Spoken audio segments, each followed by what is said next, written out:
my Yeah. kids' names, so when they text. Yeah. So now the kids in my classroom are like, oh, Nate texts you, Madame Dwyer. Or I'm a text you, Madame Dwyer. I was like, no, I don't need to get my text messages right now, but thank you. Yeah. They're like, they can go to my phone. They're like, I know your code. I was like, I know your code. that well. They do. They do. They swipe through stuff and find stuff. I know your password faster than I can. All right. So ready to get going? I love this chat, and I could go for another hour, but we probably should start. Are we good there, Rod? Yeah, you're good to go. All right. So everybody, welcome to session number 2 today, which is activities in SeeSaw. We've just put up a little check-in with everybody jumping in. So how familiar are you with the activities function in SeeSaw? So if you can just go on and use the annotate tool, and you can do this. So I'm going to go around the table like we did earlier with a star. Ashley, what would you say? Kind of. Kind of. All right. Santia? Kind of. Kind of. Carrie? I'm going to be like between kind of and what are you talking like about? Like this heart yeah, there. I We'll put a right star there. there. Yeah, I'm going to go there with that. I like that people are going between now. Exactly. You know, so I can see That's how amazing. 5-point scale. It's a 5-pointer. Right yeah, now. I turned it into a 5. So it's interesting here. We just finished a session, and you might want to go back and check that out if you're just jumping in later and watching this on demand after. But we went through a thing around skills. But this, the skills function in SeeSaw, this is interesting because it's a bit of a shift to the left, so we don't have the same comfort level, and we'll be able to jump into that. So thank you so much for sharing. It really is helpful for us as we get going on the thing. So we got folks who are on what are you talking about? Folks between the what are you talking about and kind of, so pricing the icon, you got some understanding, kind of understanding. One person between kind of, and I've used this a bunch, so we've got some really good learning that we can do there, and love all the annotation. Thank you very much. We will flip to the next slide. This is session number 2, student engagement using activities within SeeSaw. Thanks for jumping in here. And as we do for all of our sessions, we want to start with the traditional territorial acknowledgement. We acknowledge that the land on which we are gathered is part of the traditional territory of the Chippewa, Odawa, Potawatomi, and Delaware nations. And I always say this, and I said that earlier today, and I'll say it again, I like the mutual sharing of the land and the responsibilities that come from that. So we wanted to start with that and honor our local communities. So we have on with us Steve Taylor. He is coming to us, well, we are in Lambton, Kent. He is coming from jolly old England. So hey, Steve, thanks for jumping in. Carrie Dwyer, she is an ECE at High Park at Lambton, Kent. Ashley McGregor, and she is an ECE at Kinwood in Forest. Santia Wilson is an ECE at Winston Churchill in Chatham. Marilyn Anderson is our system coordinator, student achievement, and we appreciate her being on the session with us. And my name is Ben. And I think we also have somebody who wanted to say hi. John, are you there? We'll see if John Howard, I believe our director, is texting me, and he's been on the session and wanted to say hello and good morning. Let's see, I see some chats here, but I'm sharing so I can't see it super well. If you like to, you can jump in anytime and you can interrupt us because, well, you're my boss. That's just how that goes. Yeah, that's right. You get to do what you like. You get to do what you like. So we're going to jump into the session here now. I'm going to stop sharing and then toss over to, John did say, he said, I don't like mic on, so hello, hello text. So John's in with us. So that's the thing. As if I can be managed. Now, John. We appreciate, John, that you making the professionalism of our EDCs a priority this morning and being with us today. And I want to say thank you before we have Steve take over the screen, which is we want to say thank you to the ECs for your professionalism today. And we know that you bring so much to the betterment of our students from a developmental perspective and from your professional lens. So thank you. I personally value that, but I know we as a system really value your contributions, and I think evidence as well by John being here today. So Steve, we're going to talk about student engagement activities, SeeSaw. Yep. Fantastic. When am I able to start presenting? So you should have the share button at the bottom, Somewhere to book. I'll move this. Here we go. Got it. I had moved something in the way. Here we go. I'm going to go ahead and share my screen. Here we are. Okay, everybody. We are now back in Mrs. Lawyer's first grade class. Again, imagine this is a kindergarten class for you all, or your JKSK classes. Today we're going to be going through activities. So I'm going to show, this one has a bunch more content, I'd say, than the skills. There's a lot more to learn here. And as we saw from the beginning, there's a lot less comfort of people who have used this a lot. I believe that may have to do with somewhat with the age of your students, because activities is really where you're able to create instructions for your students to be able to respond to. So this involves handing over devices and having them actually respond to these activities. And so it would be really, really helpful as you're thinking through this and as you're viewing this, for people in the room and for the people coming in through the chat, to ask really probing questions about how the really little kids can use this, because it is possible and we see it all the time. But it would be great to just have that be very participatory, because I think that's one of the main takeaways here, that I'd like for you to figure out, how can we do this with our very little students, and what do I need to do to make this work for that, for the age groups that we're serving. I'll pause for a second. Any questions or comments there? Does that make sense? Yeah. Okay, great. So again, just the super basic overview on SeeSaw. The student work comes in on the left. You can see all your different students over here on the right. You can look at the folders over here. There is an activities tab, and this is where all of the activities that you have shared with your students will be listed along with their responses. So those are demo accounts. Let me find one over here. So some of these are, like I said, aimed at older students, but we can look over here and we can see that this is making words plural. This has been shared with the whole class. And then you can see the student responses over here, and you can click on them like so. And this is where you can see all of these different responses and tag a skill to this particular item. So I'll pause for a moment.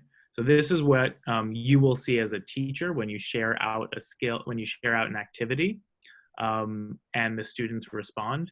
You can also work with them and add a response with them or for them. So if you did want to do this, you can do it as a teacher, and I'll show you that in a moment. So it doesn't always have to be the students working on that. Pause for a sec. Any questions? Were these pre-populated? Do you create them? Like, where did this come from? I'm trying to. I will get there. I will get right there for you. So there are, when you have not used activities yet, there would be nothing here in your activity. If you haven't shared any yet, if you haven't used it yet, these are not pre-populated for you. These are things that you're able to choose. So there's two ways to get to the what we call the activity library. You can come over here in activities and scroll down, and you'll see something that says Browse Activity Library. And then you can also come up here to the green plus and go to Assign an Activity, and both of those will take you to the same place. They'll take you to this activity library. And so now, orient you over here. So this is my library. So these are either the activities that I've created all on my own, activities that that one of my colleagues has sent me a link to and I saved to my library, or ones that I found in either a school library or a district library or the community SeeSaw library. So I'll go through some of the differences there. So this community library is available to all teachers and to use. Only SeeSaw ambassadors are able to post activities to this. So this is a very small subset of the, of the millions of students that are using SeeSaw. Only, tens of thousands of teachers are able to activate this, are able to contribute to this. And so, but there are still, I believe that there's about 40 to 50,000 activities here for you to use for inspiration, to see what's possible, and to edit and use for yourself. So I'll go over here. So right now it automatically sets itself to the grade level of your class, but you can change it. So I'm going to look at some pre-K activities over here. So we go as far to the younger end of the spectrum as we can. And so we'll see, since it's winter, there's a lot of wintry type activities. And these are all activities that people have tagged that preschoolers, that pre-K students are doing in SeeSaw. So, you know, drawing pictures, writing. There are things about snow shapes and snowmen. This was one that I liked, and one that I'll pull down in a moment so that we can, and you can see that I liked it, so I hearted it over here. And then when you click on this heart, it brings it into my library. So earlier when I was going through, I found this activity. I clicked the heart, and it brought it into my library. And then you can see it right here. So I'll go through a quick flow for how you assign these activities to your class. So if you click over here, assign the activity. Now I'll be able to see all of the classes that I'm affiliated with. So for most of you, this would just be, you would just have one class here. But if you do have those specialist teachers, if you have, you know, speech language, you know, speech pathologists working with your students, or specialist teachers, and they have many classes, they would be able to see this. And then you can come over here and assign it to a specific class. And since we were working in Mrs. Lawyer's first grade class, I can click over here. And I can assign this to all my students, or I can click over here to take this off and assign it to just specific students if this activity is only appropriate for a small number of students today. I can have the work automatically go into a folder. So if I know that this one's going to really work on demonstrating literacy and math behaviors, I can do that. And I can also pre-populate a skill if I would like to do that, so that this is now tagged to the activity, and when you're going through it, it's easier for you to be able to assign a rating to it, assign a level of mastery if you pre-populate these skills over here. When I come out, I'm going to assign it to these students. That's great. It's going to go into that folder. I assign that skill. I can assign it to the class right now, or because you have SeeSaw for schools, you're able to schedule it. So this is really helpful if you are doing your planning on Sundays for the week, and you know you want to do something on Wednesday. You can assign it to go out at a specific time, and then you make the class time to be able to go through with your students on it. So it's really helpful for planning. Or if you're doing that differentiation for your students, you can have different students receive different activities at the same time. Let's say you have a time to work on shapes, but you want some students to work on different things. You can have this half work on this activity and the other half work on something else using the scheduling functionality. So I'm going to pause because I know that was quite a bit of information. And so I just want to open it up because I know we had such great discussions before. What do you see here? What questions do you have for how this could be useful for you? This is great for, like, just like you said, working on different groups for different skills, differentiating like where each student's at and what they should be working on. We tried this in our classroom just last week, actually, and we just found they needed a little bit of coaching just to start. But I mean, if you're going to do this like on a weekly basis, I think they can definitely learn how to do it more efficiently. But we just found they needed a little bit of coaching because it was new to them. So in what way? Like, what were you seeing their challenges, and what were you seeing from like the just students? opening it. Like I put the voice instructions in our activities, so like my voice asked them what to do. So just a little bit of that. The nice thing that too is as you go on, you can get look at your SKs to help your JKs, like or even some of your JKs that are stronger in technology. They really can reach out and use those peer relationships to help each other. So I'm like that one in between where I really don't know much about it. Can I take an activity from like the internet and throw it into this? Like, I see that he has those and he's like them, but if I found something on, like, I follow kindergarten on Facebook, and she has amazing things to do with her class. If it's on my Facebook and she's put it in a PDF, can I get that onto my activity sheet or my file? So if you have a PDF lesson, you would have to go through and create a new activity. Okay. If you have a teacher, like there's a lot of kindergarten groups for SeeSaw where people do post links and things like that. You can share links. So like with this, if I want to come over here and share the activity, I can share it to my school or district library. I can also create a link to this activity. And then if I come over here, it brings me right to that same activity. So anybody can create an activity, but only SeeSaw ambassadors can publish them to the community. Is that right? That is correct. Yes. So that was just to help us to be able to manage it, because we do look at them to make sure that they're appropriate. And so if we opened it up to everybody, it would have been too many. Yeah.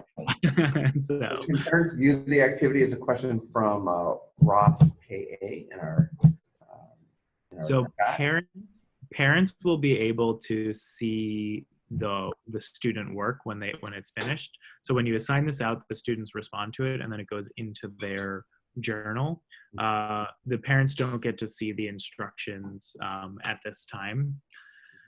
It is possible, what I would probably do if you wanted them to be able to see it, you can go to this copy link, and then you can send it to them in an announcement and say like, hey everybody, this is the activity that we're working with. You can take a look over here.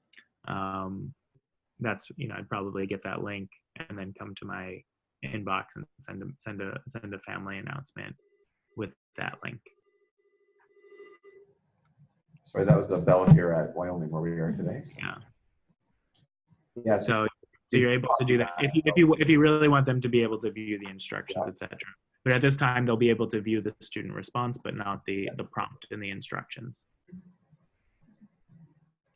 Are there other questions? No? Okay. Great. Let me come out of here. I'm gonna go into. Oops, sorry. I'm gonna go back to my activity library.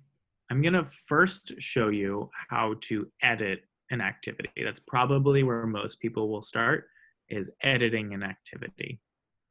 So I pulled this activity down, this snowflake, this paper snowflake. It's wonderful. You're doing this with your students. And so you want this paper, you want to, after making your paper snowflake, take a picture of your snowflake and move the labels to where you find those shapes. Put a circle label on a circle, the triangle label on a triangle, and the square label on a square. So this has a template that already contains the word triangle, square, and circle. And so that those are, the students don't have to know how to write it, because this is for your very, very little students. They just have to know how to move it around and circle it. But this activity is great, but my students are not strong readers yet. So I'm going to go down here to these little dots, and I'm going to copy and edit this activity. And I really want to add voice instructions. So I'm going to, I want them to be able to respond to my voice. If there is an activity that already has voice instructions, you can substitute the voice of the other teacher for yours, which is often really helpful for your students. So you just click over here. I'm going to record, and I'm going to say, hi friends, today we're making paper snowflakes. After you make your paper snowflake, take a picture of it and move the labels where you find those shapes. Put the circle label on a circle, the triangle label on the triangle, and the square label on the square. If you aren't a strong reader yet, the circle is green, the triangle is blue, and the square is red as a hint. So you're really able to scaffold that for your different students so that they're able to see that, and now you have this voice instruction for them that's with this activity. That's super helpful, Steve. I just think like, to have that audio component, Yes. like Ashley was sharing, right? Yeah, Like that's have her amazing. voice there. Yeah. It is really, really helpful. Now, for your students that aren't strong readers yet, you may also want to, there is a best practice in SeeSaw for the little ones, take a picture of your snowflake. So I'm going to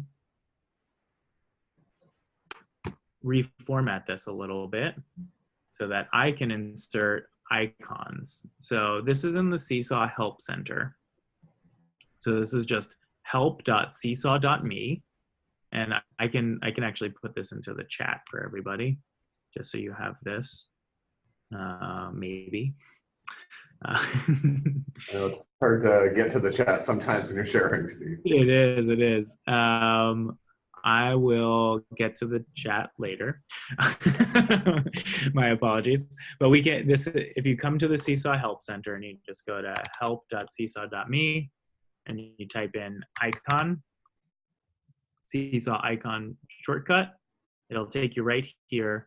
And this is how you insert these lovely images for your little students so that they know what to press on. So I'm gonna look at this photo. I want them to take a picture of it. So I'm gonna type in : photo : So I just added that link into the chat, Steve. Thank you very much.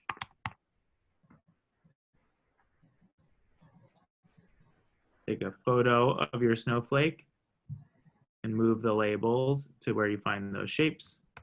Let's see what else we got. Is there anything else that's useful?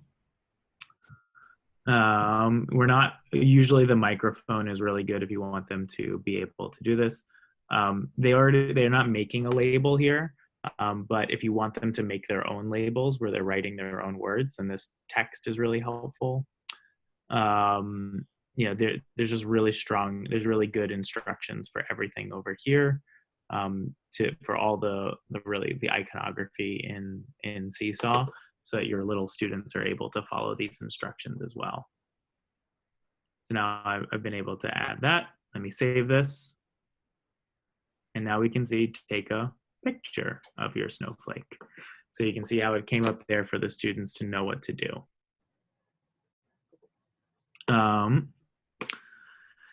Any questions about that before we move on? I feel like it's just trying it out, right? Yes. Hands-on, Yeah. fiddling Yeah. around with it, playing with it a little bit till you get a little bit more familiar with it.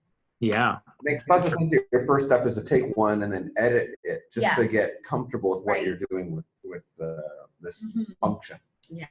Exactly. I've never doing anything like this. So Yeah. I feel like maybe Ashley might have a little bit more insight in it. No? Yeah, we made our own as our first one, which maybe like it would have been easier if we started with an activity that was pre-made. Yeah. So yeah, I would do that as a first step for sure. Yeah. I've always, when I have done activities too, I just made my own because I Yeah. was looking for something specifically, right? Yeah. For inquiry base or something. Yes, that's right, Yeah. based on what's happening.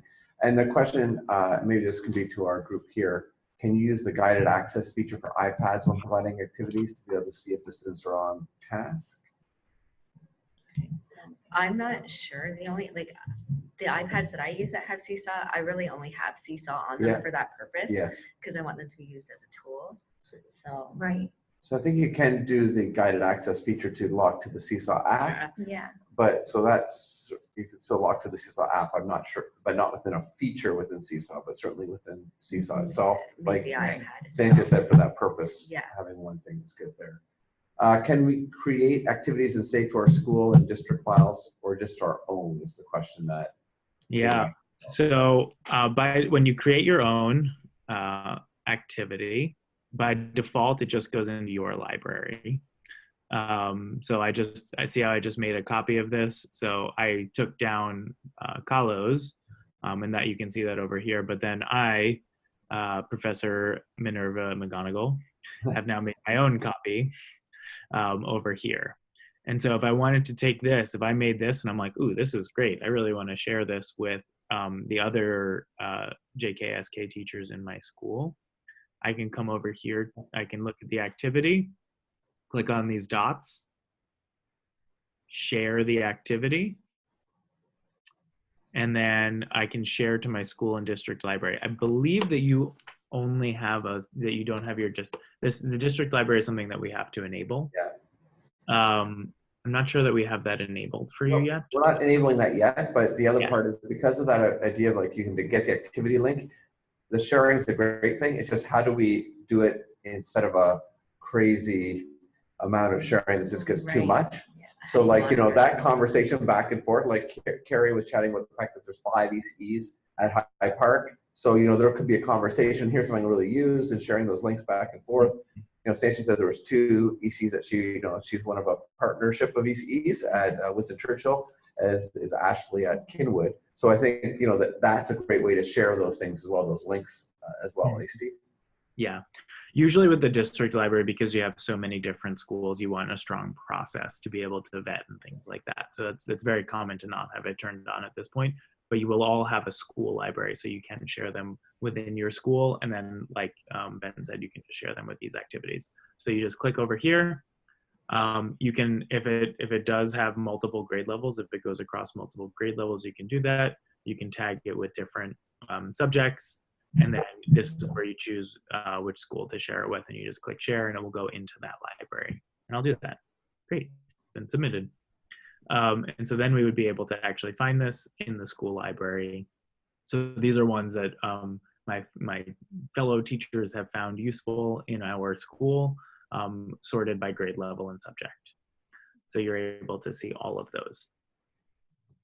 Now, So you're by school, but not by district. Yes. Okay. Yeah. at this time, it's something that once we get a little further down the road and we want to put in place a process, usually what you want to do is set up some sort of an approval process for them, because it is coming from the district. Oftentimes that comes a little bit more centrally with a little bit more vetting. So usually you set up some sort of a form and an official account to post to the district library. Those are some best practices that people use to really keep a nice fence around it, so that you're getting the very, very creme de la creme shared out as best practices with everybody across the district.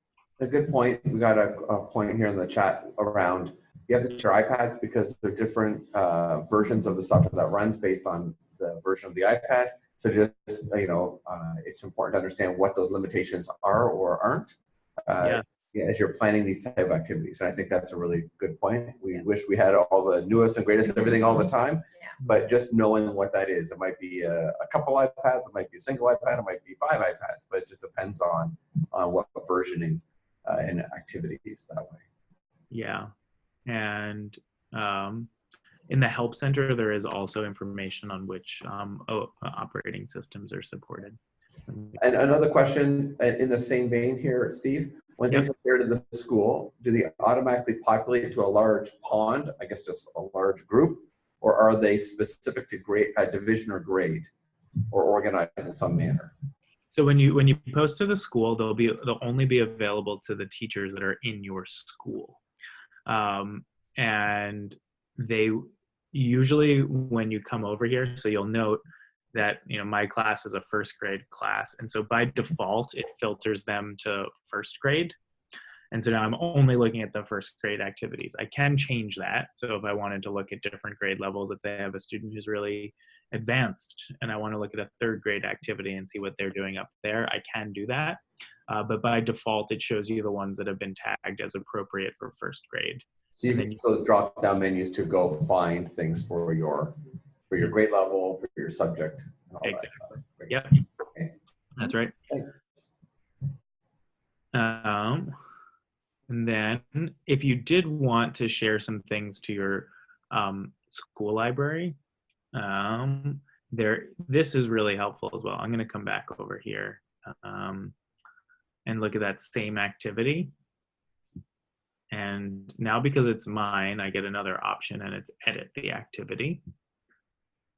And in these you go to these more options, and there's teacher notes that are available. And this is a great place for you to write in different standards that you have. If these are appropriate for different standards, or, you know, what is it, demonstrates literacy and math behaviors, as I'm getting very familiar. And you can, for yourself and for your school, you can pre-tag these skills over here. So this is where I can say this has to do with this. Awesome. So now you'll note that I looked at this. I can,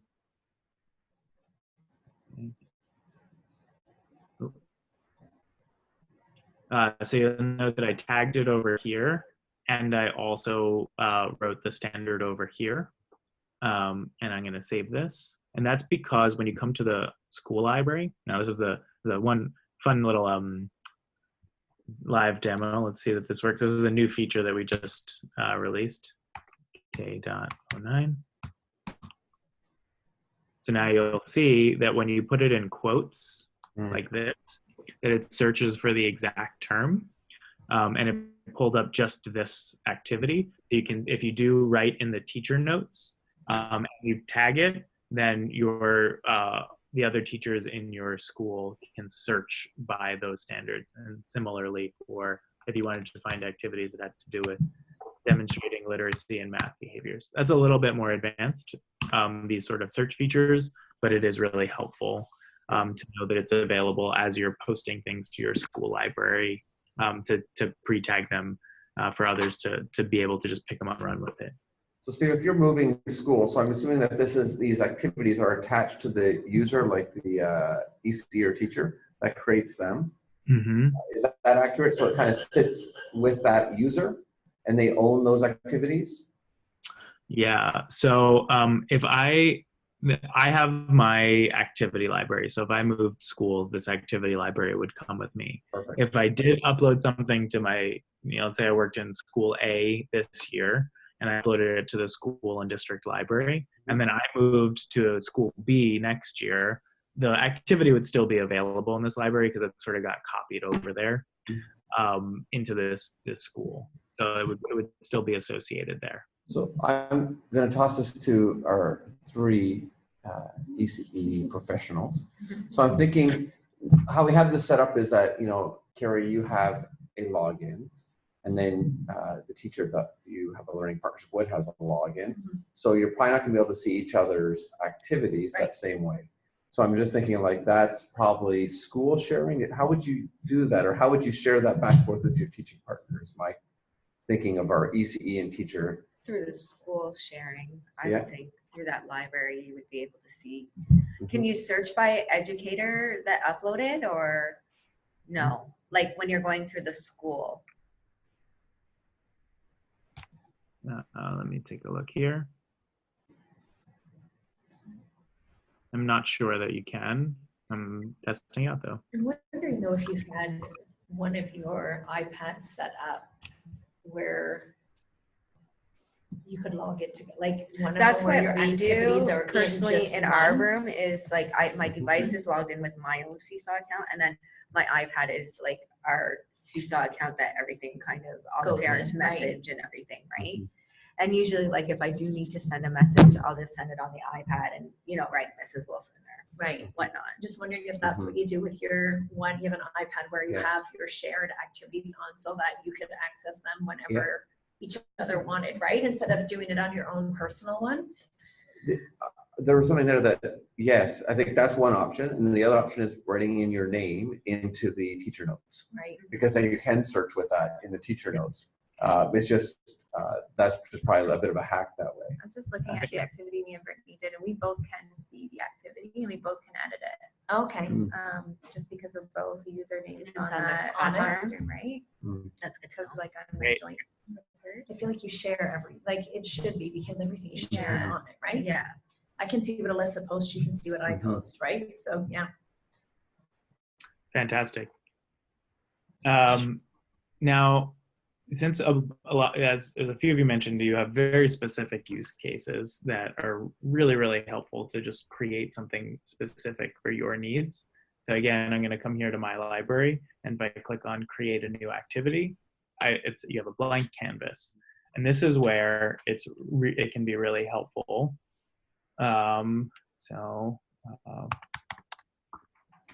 Fluency work. Tap the mic.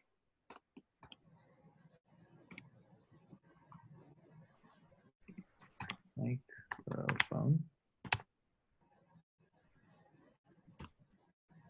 And read the passage. Click the green check. This is a very, very simple activity, but again, I'll come back here and I'll find my check mark, colon, check, colon.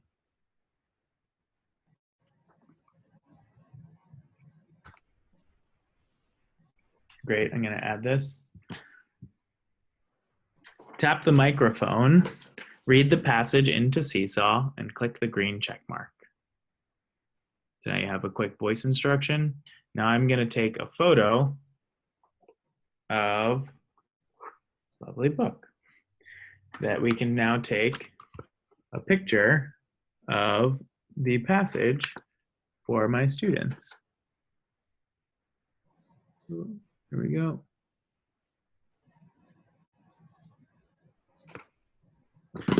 Moved a little bit, but that's okay.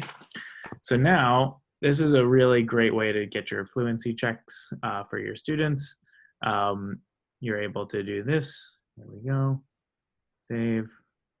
That might be an example. So now if we assign this workout, we're able to, let's see if this worked, if I did that all correctly. Great, the activity has been assigned. I'm gonna go back to my class. So now when students log in, they'll see this. We're gonna add our response. Alan. Oh, I put it in the wrong spot. I apologize. I put it in the example when I should have put it. So now I'm gonna delete this activity. Come back here. This is the fun of doing it all live. We're appreciating your vulnerability to be showing this live. Like I have a philosophy in life. If you don't fall down sometimes, you're not trying hard enough. But if you fall down all the time, you're probably trying too hard. So, so let's try this again. Here we go. We have that. Here we go. Lovely. Perhaps you will do a better photography job than I did. Here we go. Now I'm going to go and assign this to my class again. To Mrs. Lawyer's first grade class. Wonderful. It is assigned. So now when my students log in, they'll be able to see this. Or if I wanted to actually sit down and work with them, I could come and add a response. I'm sitting down with Anne.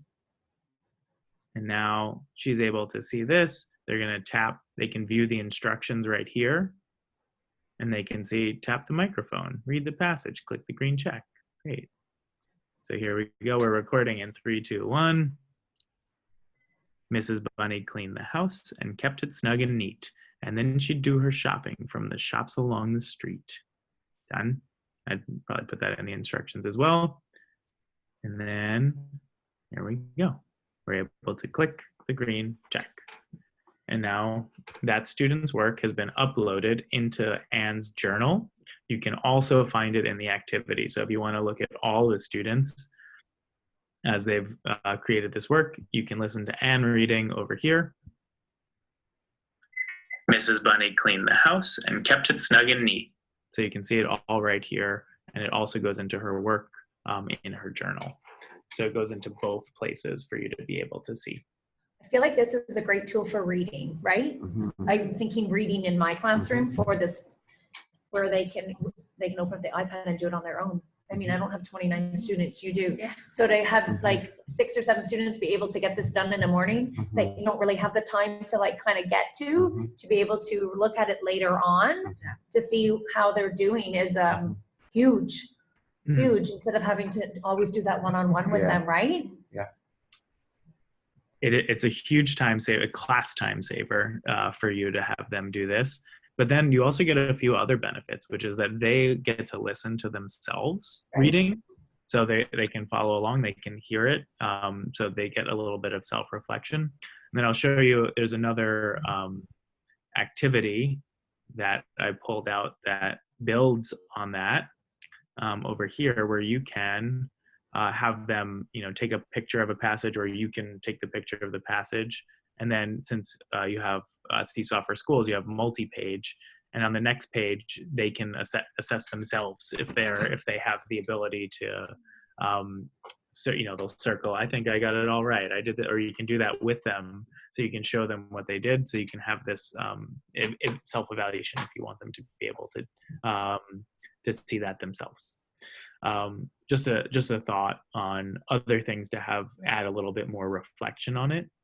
You can also, the next day or later in the day, read the passage into it and have them, and post it to everyone. So that when the students log in, they'll see their work, their journal, and the one that you posted, and can listen to them both. And then they make a new post and they're like, what's the difference? How did you do? So there's lots of creative ways to have them self-reflect on this, because one of the very powerful things about you doing this fluency work in SeeSaw is that the students can hear it themselves. Mm-hmm. It is. So can students, can they access this work at home or only while in school or class? So for your very little students, I assume they're logging in with QR codes. Is that right? Yeah. So usually they don't log in from home from their student accounts with those class codes. Once the students are a little bit older and they're in 3rd, 4th, 5th grade and they're logging in with usernames and passwords, they can log in, but they would actually physically need the QR code. And I don't usually recommend giving that to the family members so that they can log in from home. That's usually not something that we recommend for privacy purposes. They could click on a different student. It's usually not advisable to do So that. we would agree with that as well. Yeah. Steve? Yep, I figured you might. Reading Yeah, they can right? see So the end result. they of it. can. That's Once right. they, can, yeah, post at it. home. The family members will only so if I'm Anne's mother, I would be able to see Anne's work only. Yeah. So what that is awesome. Mm-hmm. I'm trying not to be fanboy about certain things at times, but like just thinking about like how many times things happen in the classroom. It's one of the values when we do pedagogical documentation for families to see the learning. But sometimes it's how do we translate what's happening in the classroom, say the reading for this example, to families, but this type of an activity, if like Carrie was saying, 3 or 4 or 5 or 6 or a group did it through that day, what a value if then a family member can listen to their child read and hear what that is. Because sometimes it's like, oh yeah, my child can read, no problem. Well, this is what we're hearing when they are doing some of the reading. Those are common pieces. I just have the moment, what a powerful learning opportunity for families and students. And it's just the time to get it done beforehand. So it's like you said, those Sunday nights, right? When you're sitting there kind of thinking, watching TV, this is my focus for this week, and taking the time to get it done. Yeah, and you saw how quick this was to make this activity. Yeah, for some people. It will take me a little bit longer. If you're Stephen Britton, it's all good. It took me about 30 seconds. So if it takes you 5 times as long, how long does that take you? Yeah. That's right. How long would it take Madame Dwyer, and how long would it take Madame Nixon? Yeah. That would be the math question of the day. Great. I think are we nearing our time limit here?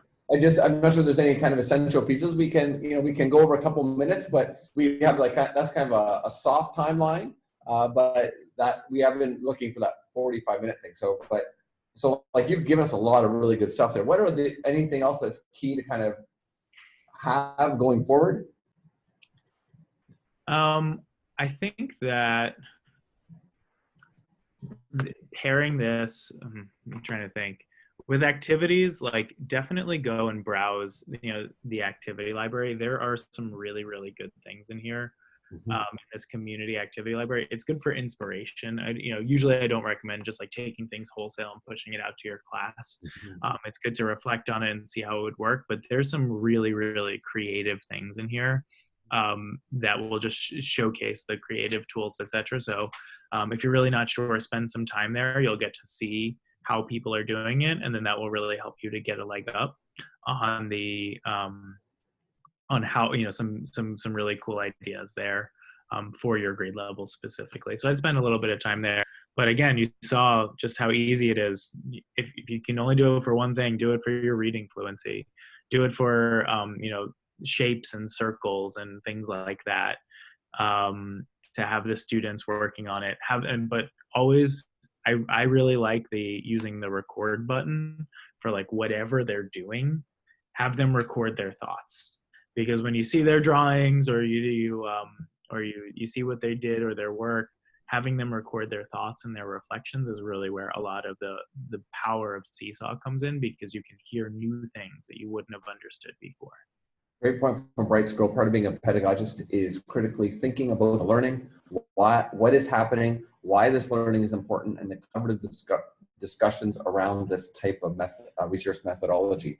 These tools provide different opportunities for that gathering of learning and what we know from it. So, before we began, we were kind of joking about things back in the old days, but in some ways that these tools provide us a different view in. So what are the opportunities and what are the drawbacks of some of those pieces, right? And I like that critical thinking part of it, but also what opportunities does that give us? And then how do we help that to leverage it positively? Because things can go either way depending on the perspective and on what's the goal to achieve within that. I think that's a great point from Bright's Growth here. And I just got a couple quick hitters for you, Steve, around some questions. So when you had saved something or created something and it went to a grade level, did you assign it that grade, or did that was that automatically populated based on the teacher assignment? Oh, so if it's going into my library, then I don't think it has.